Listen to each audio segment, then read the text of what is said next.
brought to you by Agilus Diagnostics. Health test की बात आती है तो मैं भरोसा करता हूँ India's largest diagnostics company Agilus Diagnostics. खुद को टेस्ट करते रहो। देखिए, हर बार की तरह इस बार देखा जाए तो वही सपा को हम मजबूत कहेंगे। नहीं, मुझे नहीं लगता ऐसा कि बीजेपी वहाँ पे टक्कर दे पाएगी, लेकिन हाँ कुछ हद तक वहाँ जो बीजेपी की दावेदारी ठोक रहे हैं ठाकुर रामवीर सिंह, वो कुछ हद तक वहाँ पे टक्कर देने में पूरी तरीके से समझ। यूपी में उपचुनाव की तारीखों का ऐलान हो चुका है। उत्तर प्रदेश के मुरादाबाद की कुनरकी विधानसभा में उपचुनाव होना है, जो कि 13 नवंबर से शुरू हो जाएगा। इस समय हम उत्तर प्रदेश के मुरादाबाद में ही मौजूद है। हमारे संग कोई पत्रकार हैं, उनसे जानते हैं कि इस समय ग्राउंड पर क्या स्थिति है। जी सर, क्या नाम है आपका? मेरा नाम संदीप सिंह है। अभी कैंडिडेट की घोषणा नहीं हुई, लेकिन तारीखों का ऐलान हो गया। क्या लगता है ग्राउंड पर रह के कौन मजबूत है इस टाइम? देखिए, हर बार की तरह इस बार देखा जाए तो वही सपा को हम मजबूत कहेंगे, क्योंकि अभी तक उसकी दावेदारी अब तक मजबूती से उसने चुनाव को लड़ा है और मैं समझता हूँ आने वाला समय भी सपा के लिए काफ़ी मजबूत है। और बाकी अभी कैंडिडेट का जो है अभी डिक्लेरेशन नहीं हुआ है। जैसे ही जो कैंडिडेट का हो जाता है उसके बाद और बहुत सी परिस्थितियाँ चेंज भी होती हैं। कुनरकी की सीट के बारे में जानना चाहेंगे, क्योंकि वहाँ पे चेहरे से बहुत फर्क पड़ता है। तो क्या लगता है यहाँ पे चेहरे से फर्क इस बार पड़ेगा, क्योंकि समाजवादी पार्टी लगभग 2 दशक से आती हुई नजर आ रही है यहाँ पे? नहीं, मेरा नहीं समझता कि चेहरे से ऐसा कुछ ज़्यादा पड़ेगा, लेकिन ये फिर वही कहने वाली बात हो जाती है कि जो भी अब कैंडिडेट आता है कौन है, किस तरीके से आता है, क्योंकि उसमें देखा जाएगा तो अभी तो ऐसा कुछ नहीं कर सकते। अच्छा, बीजेपी कह रही है कि मुस्लिम कैंडिडेट उतारेगी, तो उससे कुछ फर्क पड़ेगा? नहीं, मैं नहीं समझता ऐसा कुछ होगा। समाजवादी पार्टी टक्कर यहाँ पे फाइट देगी। बिल्कुल। जी सर, क्या नाम है आपका? कमलदीप। क्या लगता है ग्राउंड पर रह के कुनरकी में क्या स्थिति है इस समय? देखिए, ग्राउंड पर रहकर इस समय की जो स्थिति है कुंदरकी में, वो पूरी तरीके से एक तरफा दिखाई दे रही है समाजवादी पार्टी के लिए, क्योंकि देख सकते हैं कि वहाँ पे 50% से लेके 60% से भी ऊपर जाके वहाँ की जो पॉपुलेशन, जितनी पब्लिक है मुस्लिम है, वो सारी समाजवादी पार्टी के बहुत पुराने नेता हैं। वहाँ के हाजी रिजवान और जिया भी रहे हैं, जो कि सारे मुस्लिम कैंडिडेट अच्छे कैंडिडेट रहे हैं। उन लोगों ने वहाँ पे इस तरीके की अपनी पकड़ बना रखी है कि समाजवादी से ये सीट चुननी बहुत मुश्किल लगती है।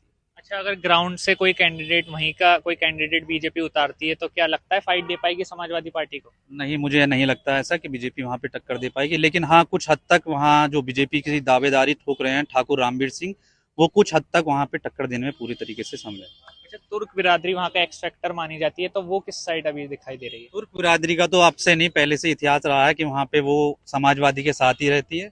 और आप देख सकते हैं इससे पहले हाजी रिजवान जो रहे वो भी तुर्क हैं, और जिया रहे वो भी तुर्क हैं। हाजी अकबर भी एक बार वहाँ से जीत चुके हैं, वो भी तुर्क है। इसलिए तुर्क बिरादरी का अपने आप में वहाँ पे बहुत बड़ा वो है, सिस्टम है। जी सर, क्या नाम है आपका? मेरा नाम सुशील है। अच्छा, क्या लगता है लोकसभा चुनाव जो हुए थे पिछली बार, उसके रिजल्ट को देखते हुए बीजेपी की बहुत कम सीट रही थी, तो उपचुनाव में क्या लगता है आपको? नहीं, देखो, अगर हम कुंदरकी विधानसभा की बात करें तो कुंदरकी विधानसभा में 2022 में 3,25,000 के करीब लमसम वोट था, जिसमें से 2,25,000 वोट जो वो मुस्लिमी वोट है, 60,000 के करीब क्षत्रिय वोट है, अनुसूचित जाति वोट है, और 30,000 के करीब क्षत्रिय वोट है। तो कहीं से कहीं तक भी कोई भी भाजपा किसी को भी प्रत्याशी के रूप में उतार दे, हिंदू प्रत्याशी, तो कहीं मैदान में नजर नहीं आ रही भाजपा। जियाउर जीते, वो भी इसी बिहाफ पे जीते कि मुस्लिम बहुल्य क्षेत्र है। रिजवान 2 बार चुनाव जीते, एक बार 17,000 वोटों से जीते, एक बार 10,000 वोटों से जीते, तो वो भी क्या कहते हैं मुस्लिम वोट पे जीते। और ऐसा नहीं है कि हिंदू वोट नहीं मिलने का, जो वोट बसपा से छिटक गया है वो भाजपा पे नहीं जा रहा है। लोकसभा चुनाव में हमने इसको देख चुके हैं, वो भी क्या कहते हैं समाजवादी पे जाएगा, तो वो भी प्लस वोट होगा उसका। वहीं यहाँ बात करें कि रामवीर सिंह की, तो रामवीर सिंह जिस बिरादरी से आते हैं, ठाकुर हैं वो, उनके साथ आज की तारीख में अगर वहाँ पूछा जाए तो एक जो पैसे वाले ठाकुर जो हैं वो उनके साथ नहीं है। मुस्लिम वोट पिछली बार उन्होंने 36,000 लिया था, उसी वजह से वो जो जीत का अंतर था 7,000 घट के वो 10,000 पर 17,000 से 10,000 पे रह गया, 36,000 वोट मुस्लिम लेके।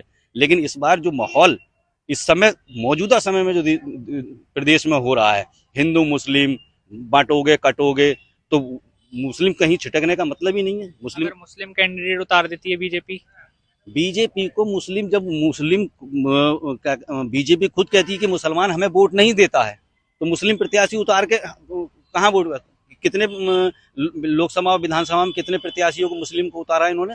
अगर लोकल का कोई दे देते हैं मुस्लिम टिकट किसी को, मैं वही कह रहा हूँ ना कि लोकसभा का चुनाव भी हुआ तो लोकल का प्रत्याशी तो उतारा होगा। 2022 में भी जब विधानसभा का चुनाव हुआ तब भी तो लोकल का प्रत्याशी उन्होंने उतारा होगा। कितने मुस्लिम प्रत्याशी उतारे और कितने मुस्लिम प्रत्याशी जीत के आ गए?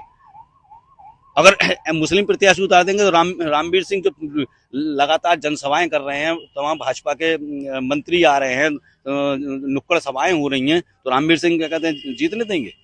वो बगावत नहीं करेंगे। तो कैंडिडेट अनाउंस होने से पहले ही कहा जा सकता है कि सपा फाइट दे देगी, टक्कर में है। फाइट देगी नहीं, सपा की जीत निश्चित है।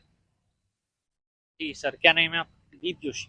क्या लगता है कुंदर की सीट को लेकर ग्राउंड पर क्या स्थिति है इस समय? देखिए, दो चीजें यहाँ पर हैं। एक तो समाजवादी पार्टी का इतिहास जो ये बताता कि समाजवादी पार्टी भारी पड़ेगी, क्योंकि पिछले 3 दशक में सिर्फ एक बार ऐसा हुआ जब भारतीय जनता पार्टी इस सीट से जीती है। दूसरी चीजें ये हैं कि राष्ट्रीय लोकदल जो है वो भारतीय जनता पार्टी के साथ इस बार है, और मूढ़ा पांडे से लेके अगर हम कुंदरकी तक देखें तो किसान बड़ी तादाद में, वो एक ऐसा फैक्टर है जो भारतीय जनता पार्टी को फाइट में ला सकता है। तुर्क बिरादरी के साथ किसान फैक्टर भी है। तुर्क बिरादरी के साथ किसान फैक्टर भी, लेकिन मैंने कहा राष्ट्रीय लोकदल भारतीय जनता पार्टी के साथ है, यानी जो किसान वोट है वो भारतीय जनता पार्टी के साथ इस बार है। और दूसरी बात यह है, समाजवादी पार्टी सबको पता है मुस्लिम प्रत्याशी उतारेगी।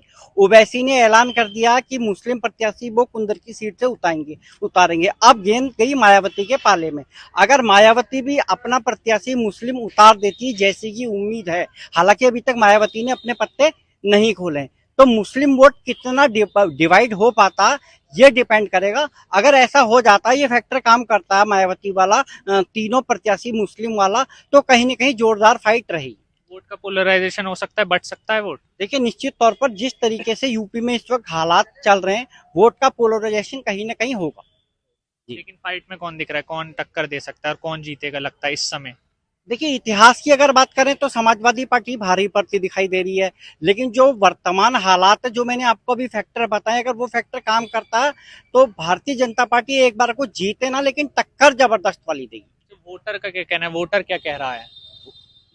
पहले तो मैं इनकी एक बात का जवाब दे दूं कि रालोद जो है भाजपा के साथ में है और किसान एक बहुत बड़ी तादाद में है, और यहाँ से भाजपा की तरफ जो किसान हैं वो जा सकता है। रालोद का जो वोट बैंक है, तो लोकसभा चुनाव में क्यों नहीं हुआ?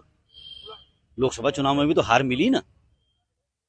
अगर ये फैक्टर काम करता तो लोकसभा चुनाव में भी सीट ज्यादा आती यूपी में, उसको भाजपा को फायदा हो जाता, लेकिन ये फैक्टर काम नहीं किया। बसपा की बात है तो बसपा का तो दूध पीते बच्चे से पूछ लो कि बहन जी का क्या रोल है, तो वो भी कह देगा बीजेपी की बी पार्टी। वो भी बोलना भी नहीं आएगा, वो भी कह देगा बीजेपी की बी पार्टी। तो सबका जो गठबंधन है और जो बाकी जो टीम है, उनका सबका यह है कि बीजेपी को किस तरीके से हराया जाए।